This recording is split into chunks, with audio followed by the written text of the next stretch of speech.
How to avoid making enemies. How to avoid making enemies. Relationships at work, school, or in your personal life can go bad. Disagreements can spiral out into lasting antagonism, or some people may simply determine that they dislike something about you. Everyone inevitably experiences one of these unpleasant relationships at some point in their lives, and they can be draining. However, you don't have to let them turn into full-blown enmity. By confronting the unpleasantness and being proactive about building positive relationships, you can do your best to avoid making enemies. Building positive relationships. Point 1.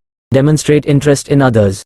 People often go through life without considering how their demeanor will appear to or affect others. Go out of your way to show people that you see them as your equal and care about them.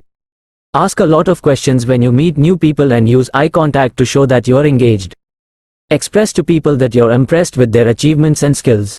Point 2. Encourage people to express their opinions and ideas. This will demonstrate that you value their intelligence and insight. Bring up subjects of interest and ask what they think about them. While you will be controlling the conversation, you will also be demonstrating that you value what they have to say. Point 3. Exude kindness. Kindness is the best way to disarm people that may not like you and set a civilized tone for disagreements. Studies show that kindness is one of the most powerful tools of persuasion. Be polite no matter what, especially during disagreements. Be aware of common, unintentionally rude behavior. For example, don't talk over people and don't patronize or talk down to them. Give a lot of compliments when breaking the ice or experiencing a lull in a conversation. If you like someone's clothing or find them interesting or intelligent, express that. Consider your body language during conversations. Smiling and maintaining eye contact will express kindness and positivity to those around you. Point 4. Manage your boundaries.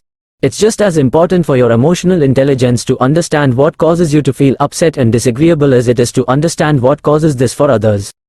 A lot of poor personal relationships stem from mismatched expectations and a failure to honestly articulate them. If you feel that someone is overly familiar or makes you uncomfortable with their behavior, express this in a forthright and polite manner.